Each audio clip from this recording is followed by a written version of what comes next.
कि वाकई मैंने जब रब से कहा ना कि अल्लाह बेबस हो चुका हूँ, अब नहीं मेरे कंट्रोल में, कुछ भी नहीं रहा, तो ऐसी सकत अल्लाह सुब्हानहू व तआला ने दी और ऐसा मतलब अल्लाह की तरफ से वो दवाइयाँ भी इफ़ेक्ट करना शुरू हो अल्हम्दुलिल्लाह। गई। लड़ाइयाँ फैमिलीज़ में और फैमिलीज़ में तलखियाँ, तलख मिजाजी, ताने देना एक दूसरे को मेंटल टॉर्चर देना, ठीक है ना, एक दूसरे को डिग्रेड करना, कितने इससे मतलब वो डिप्रेशन जन्म लेती है और कितने ग्रजेस जन्म लेते हैं। और लेकिन कुछ ना कुछ जब हम अल्लाह ताला की उन चीज़ों को और उन जो अल्लाह ताला के एक्शंस हैं, प्रैक्टिसेस हैं, उनकी कुछ ना कुछ हिकमत को जब हम कंसीव करते हैं ना, तो नेचुरली हमारी जो है ना वो एक कॉग्निटिव रिस्ट्रक्चरिंग ऑटोमेटिकली शुरू हो जाती है वहाँ पे। अल्लाह ताला से मोहब्बत बहुत इंपॉर्टेंट चीज़ है। सही है। अल्लाह से मोहब्बत, जैसे इब्न क़य्यिम ने कहा था ना, वो अल्लाह से कनेक्शन, ये एक दिल की ग़ज़ा है, रूह की बिल्कुल ग़ज़ा ठीक। है। व्हाट मैटर्स इज़ कि आपने अल्लाह ताला से कनेक्ट किया है, अल्लाह ताला आपको कोई ना कोई रास्ता भी निकालेंगे, आपको इमोशनल स्टेबिलिटी भी मिलेगी, आपको इसी तरीके से अल्लाह पे तवक्कुल और खैर का आपका एक पैराडाइम शिफ्ट भी होगा, सही आपका है। जो वर्ल्ड व्यू भी चेंज सही होगा है। और आप चीज़ों की एक असल यानी अल्लाह की हिकमत को भी अल्लाह ताला आपको बसीरत बिल्कुल अता करेंगे, आप बिल्कुल उनकी सही। हिकमतों को समझोगे और उससे आपको दिल को सुकून और इत्मीनान भी मिलेगा। सबसे पहले तो गो टू अल्लाह, सजदा करें लंबा, इस्तग़फ़ार करें, अल्लाह के आगे रोएं, बहुत ज़्यादा रोएं कि अल्लाह मेरे से गलती हो गई है, मुझे नहीं समझ आ रही मैं क्या करूं, मैं बिल्कुल मगलूब हो चुका हूं, ऐ अल्लाह बस मेरी मदद फरमा दे यार, अब मैं तुझी पे रिलाय करता हूं। मैंने खुद दुआओं का असर देखा है, सुभान अल्लाह। सुभान अल्लाह। मैंने एक जो है ना वो इसी तरह बंदे थे, उनको नींद नहीं आती थी, इंसोम्निया था और बहुत शदीद डिप्रेशन, गोलियां भी खा रहे थे, सब कुछ चल रहा था। मैंने वैसे ही मैंने कहा देखो आप ये सब कर रहे हैं, अच्छी बात है, चलो मैं एक एडिशन कर देता हूँ, इस दुआ को पकड़ लें, एग्ज़ैक्टली। रब्बी इन्नी मगलूब फंतसिर, फंतसिर। हज़रत नूह अलैहिस्सलाम की दुआ।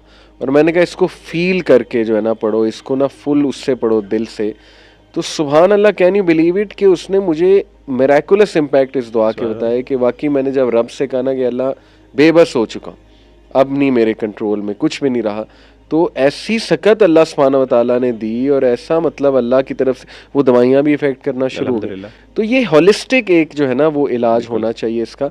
तो just to wind up quickly, कुछ और मैं चाहूँगा हम नसीहत करें, जैसे लड़ाइयाँ फैमिलीज़ में और फैमिलीज़ में तलखियाँ, तलख मिजाजी, ताने देना, एक दूसरे को मेंटल टॉर्चर देना, ठीक है ना, एक दूसरे को डिग्रेड करना, कितने इससे मतलब वो डिप्रेशन जन्म लेती है और कितने ग्रजेस जन्म लेते हैं। और फिर अल्टीमेटली आपने देखा है ऐसी फैमिली में सुसाइडल केसेस भी आपको जो है ना वो बहुत मिलते हैं। तो खुदा के लिए हम रिक्वेस्ट करेंगे पेरेंट्स से भी कि अपनी ज़बानों में नरमी लाएं, सब अपनी ज़बानों में नरमी लाएं, अपने लहजों में नरमी लाएं, प्यार दें एक दूसरे को। इसमें मैं चाहूँगा आप भी ज़रा डांटें, मैं तो कहता हूँ। आखिर मैं इसमें कहता हूँ कि 2-3 चीज़ें मैं समझता हूँ सॉल्यूशन के हवाले से अगर आप बात करें ना स्पेसिफिकली, तकदीर का जो अकीदा है ना, अल्लाह की कुदरत, उसको ज़रा समझें ज़रूर और उसके बारे में पढ़ें। बल्कि मैंने एक रिसर्च पेपर भी लिखा था इस पर, एक स्कॉलर के साथ मिलके, और वो पब्लिश हुआ बड़े अच्छे जर्नल के अंदर, इंटरनेशनल जर्नल के अंदर। अच्छा। वो एक इब्न क़य्यिम रहमहुल्लाह ताला उन्होंने किस तरीके से कॉग्निटिव रीस्ट्रक्चरिंग का मॉडल प्रेजेंट किया, और उसके अंदर वो सारा कॉन्सेप्ट है ना वो तकदीर का है, और वो एक्सेप्टेंस की जो आप बात करें ना बार बार, तो मैं समझता हूँ कि एक बंदा जो अल्लाह ताला के इस निज़ाम को या अल्लाह की कुदरत का कुछ ना कुछ यानी ऑब्वियसली हम उसकी हकीकत तो नहीं समझ सकते, बिकॉज इंसान बहुत कमज़ोर है, इंसान की नॉलेज नहीं है वो उतनी, लेकिन कुछ ना कुछ जब हम अल्लाह ताला की उन चीज़ों को और उन जो अल्लाह ताला के एक्शंस हैं, प्रैक्टिसेस हैं, उनकी कुछ ना कुछ हिकमत को जब हम कंसीव करते हैं ना, तो नेचुरली हमारी जो है ना वो एक कॉग्निटिव रिस्ट्रक्चरिंग ऑटोमेटिकली शुरू हो जाती है वहाँ पे। तो the first thing I would suggest is कि तकदीर के कॉन्सेप्ट को ज़रूर समझें, नंबर 1। ज़बरदस्त नंबर 2 ज़बरदस्त। ये है कि मैं समझता हूँ कि अल्लाह ताला से मोहब्बत बहुत इंपॉर्टेंट चीज़ है। सही है। अल्लाह से मोहब्बत, जैसे इब्न क़य्यिम ने कहा था ना, वो अल्लाह से कनेक्शन, ये एक दिल की ग़ज़ा है, रूह की बिल्कुल ग़ज़ा है। ठीक, और बिल्कुल ठीक। हमारे नज़दीक, जैसे हमने बात की कि एक मुसलमान के नज़दीक सिर्फ माइंड बॉडी नहीं बल्कि सोल भी है। माइंड ठीक। के साथ बेसिकली जो दिल है वो ज़्यादा इन्फ्लुएंस, अगर आपका दिल, अगर इदा सलुहत सलुहल जसदु कुल्लुहु, सही सही जब दिल सही है तो आपका पूरा जिस्म ठीक है, आपका दिमाग भी ठीक है, आपके सही। ख्यालात भी ठीक है। लेकिन वहाँ पे अगर प्रॉब्लम हो रही है बार बार, तो अल्टीमेटली कोई ना कोई प्रॉब्लम होगी। तो अल्लाह के साथ कनेक्ट करना अल्टीमेटली इसमें खैर है, और मैं समझता हूँ कि बाज़ औक़ात बड़ी बड़ी बीमारियों से इंसान बाहर निकल आता है इस वजह से, बेशक वो डायरेक्ट कॉज हो या इनडायरेक्ट कॉज हो, doesn't matter, what matters is कि आपने अल्लाह ताला से कनेक्ट किया है, अल्लाह ताला आपको कोई ना कोई रास्ता भी निकालेंगे, आपको इमोशनल स्टेबिलिटी भी मिलेगी, आपको इसी तरीके से अल्लाह पे तवक्कुल और खैर का आपका एक पैराडाइम शिफ्ट भी होगा, आपका सही जो वर्ल्ड व्यू भी चेंज होगा, सही और आप चीज़ों की एक यानी अल्लाह की हिकमत को भी अल्लाह ताला आपको बसीरत बिल्कुल अता करेंगे, आप बिल्कुल उनकी सही हिकमतों को समझोगे और उससे आपको दिल को सुकून और इत्मीनान भी मिलेगा। ट्रू इसी तरीके से मैं समझता हूँ आखिरत जो है, द कॉन्सेप्ट ऑफ ईमान बिल आखिरा, ख़ास तौर पे अगर आप मिसाल के तौर पे एनजाइटी बहुत होती है, स्ट्रेस बहुत होता है, जन्नत के बारे में पढ़ें। जन्नत जो है ना, जन्नत का जो अल्लाह ताला ने जो जिस तरीके से कुरान मजीद के अंदर तफसील से अल्लाह ने जिक्र किया ना कि जन्नत के अंदर क्या क्या होगा, और अहादीस में तो सुभान अल्लाह बहुत तफसील है। एक उम्मीद, देखें यअस जो है ना, ये एक बीमारी है जो कुरान ने जिक्र की है। सही मैं समझता हूँ कुरान मजीद ने 2-3, अगर आप साइकोलॉजिकली प्रॉब्लम्स को देखें, 3 बड़ी प्रॉब्लम्स को कुरान ने डिस्कस किया। एक हम को जो बेसिकली एनजाइटी आप स्ट्रेस कह सकते हैं, बिल्कुल बिल्कुल और एक हुज़न या हज़न है जिसको हम Prolonged डिप्रेशन कह sadness, सकते हैं, प्रोलॉन्ग गम जो है, और तीसरी अल-यअस मायूसी है। ये 3 चीज़ें कुरान मजीद ने जिक्र की हैं।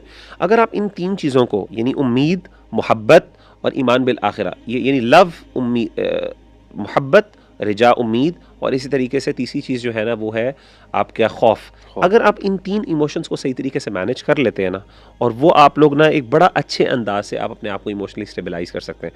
और अगेन इसके साथ ये चीज़ ऐड करना कि फैमिली के साथ one of the major reasons, वो जैसे बड़ी एक longest, one of the Harvard की लॉन्गेस्ट रिसर्च है जिसके अंदर बताया कि इसकी कंक्लूजन ये है कि वो लोग जो जो अपने फैमिली रिलेशंस में जिनके अच्छे हैं, सिला रहमी करने वाले हैं, जिनके आपस के मामलात ताल्लुकात अच्छे हैं, उससे क्या हो रहा है कि आपकी यानी ऐसे लोग की सर्वाइवल और इस तरीके से वेल बीइंग और हैप्पीनेस स्केल के अंदर बहुत ज़्यादा वो हाई है। तो कहने का मतलब ये है कि ये सारी चीज़ें बेसिक चीज़ें हैं, इसमें कोई रॉकेट साइंस नहीं है, अल्लाह माफ़ करे। हमारा दीन भी बार बार इस चीज़ को हमें हैमर करता बताता है।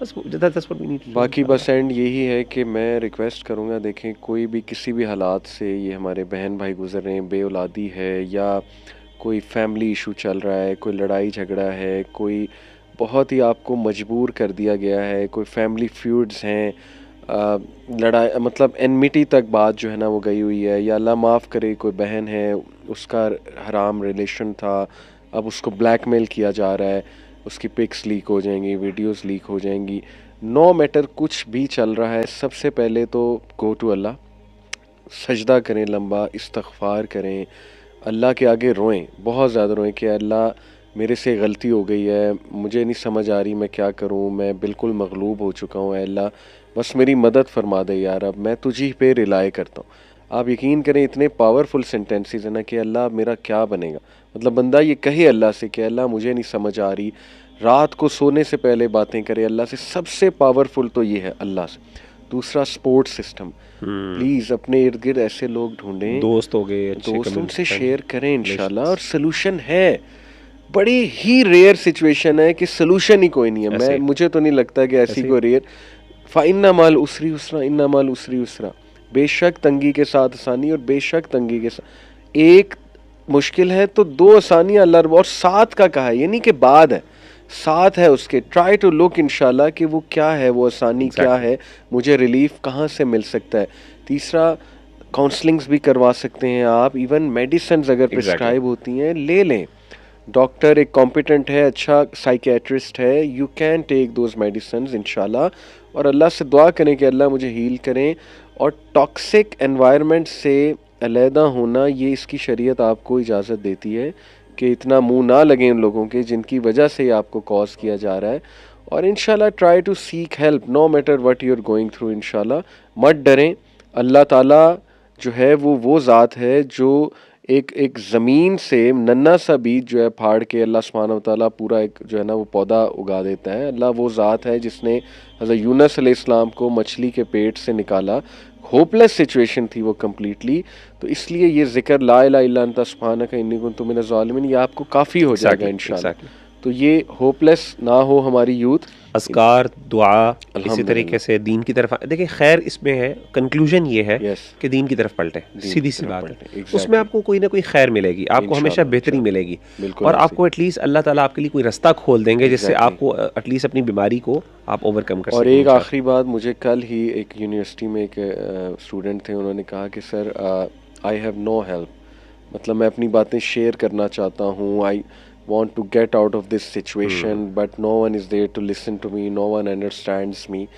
तो मैंने वो मौलाना रूमी के कुछ कोट्स बहुत अच्छे हैं, तो मैंने उससे एक कोट बताया कि मौलाना रूमी का कोट है कि if you look darkness everywhere, look again, you may be the light. Oh सुभान अल्लाह। तो देखें बड़ा दूसरों के एम्पावरिंग लिए कोट खैर है। का बायस बन जाए। हाँ, मतलब आप, हो सकता है अल्लाह आपसे कोई काम लेना चाह रहा है, सुभान अल्लाह। इसलिए आपको कोई हेल्प कमाल नजर ही नहीं आ कमाल रही। कमाल। अल्लाह हो सकता है चाह रहा है आप खुद पढ़ो, सुभान अल्लाह। खुद एम्पावर हो और दूसरों के लिए हीलिंग बन अल्लाह जाओ अकबर, बिल्कुल। इंशाल्लाह। तो इस इंशाल्लाह। पर्सपेक्टिव से भी सोचें। ज़रूर। अल्लाह ताला सेहत अमल की तंदुरुस्ती दे तौफीक दे, सबको और शैतान से हमें महफूज रखे, और घरों में नहुसत का माहौल ख़त्म करें, कुरान मजीद लाएं।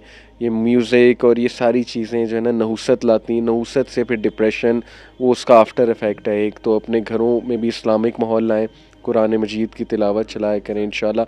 अपने बच्चों को समझें, अगर किसी को डिप्रेशन है प्लीज़ समझें, एम्पैथी दिखाएं इंशाल्लाह। और रिलीजियस लोगों से भी दरख्वास्त है कि ज़रा अंडरस्टैंड करें, अगर कोई बंदा ओसीडी या इस लेवल का आ रहा है तो उसको ऐसे ही मज़ीद टास्क ना दिए जाएं। मतलब अगर आपसे नहीं हैंडल हो रहा तो मत हैंडल उसको करें। एग्जैक्टली। तो अल्लाह ताला हमारे हालात पर आमीन रहम करम जज़ाक फरमाए।